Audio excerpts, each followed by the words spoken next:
वित्त मंत्री निर्मला सीतारमण ने बुधवार को बजट पेश किया, जिसके बाद विभिन्न विपक्षी दलों का बयान शुरू हो गया है। इस दौरान आसनसोल के सांसद शत्रुघ्न सिन्हा ने इस बजट को अपनी पीठ खुद थपथपाने वाला बजट करार दिया। इस दौरान सांसद ने कहा कि प्रधानमंत्री बजट पर तालियां और थालियां बजा रहे हैं। आइए देखते हैं कि सांसद शत्रुघ्न सिन्हा ने क्या कहा। पक्ष के मित्र जो हैं अच्छे लोग हैं और उनको अब तक आदत पड़ चुकी है ताली और थाली बजाने की। आप देखिए कोरोना के वक्त में जो उन्होंने कहा था तो सत्ता पक्ष के लोगों ने बड़ी तालियां और थालियां बजाई, चारों तरफ देश में हंगामा कर दिया। तो आज अगर वो अपनी पीठ थपथपा रहे हैं और वो नहीं थपथपाएंगे तो फिर कैसे? बजट जो है सिर्फ माननीय वित्त मंत्री जी का बनाया हुआ थोड़ी है, इसमें पूरी दखल अंदाजी है, पूरा ऑपरेशन है, पूरी तैयारी जो है वो पीएमओ ने भी साथ साथ की है।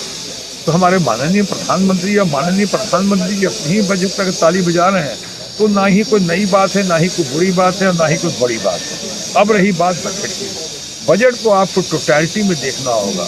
आपको देखना होगा बजट में क्या खोया, क्या पाया, क्या मिला आपको। एक आप कहते हैं, मैं मानता हूँ कि कुछ हद तक मिडिल क्लास को एक राहत मिली है। टैक्स एग्जम्पशन का स्लैब जो है 5 लाख से 7 लाख कर दिया जाए।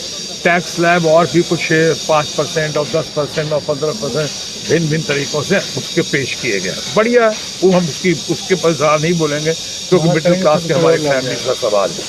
लेकिन ओवरऑल आप महिलाओं के लिए इसमें क्या पाते हैं, किसानों के लिए क्या पाते हैं, गरीबों के लिए क्या पाते हैं, बेरोजगारों के लिए क्या पाते हैं, युवाओं के लिए क्या पाते हैं आप। और सबसे बड़ी बात या कुछ लोगों की नज़रों में शायद सबसे बुरी बात यह है कि जो हाईएस्ट टैक्स स्लैब था, जो आप कह सकते हैं कि इतना ऊपर जा रहा था, उसको आपने बहुत कम कर दिया है।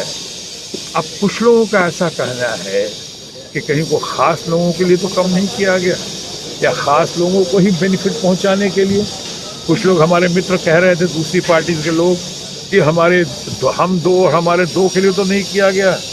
और वहाँ भी ताली और थाली बजा रहे थे तो वहाँ और भी तो नारे लग रहे थे, जय फलाना और जय फलाना, या फिर भारत जोड़ो भारत जोड़ो। तो ये सब नारे लग रहे थे।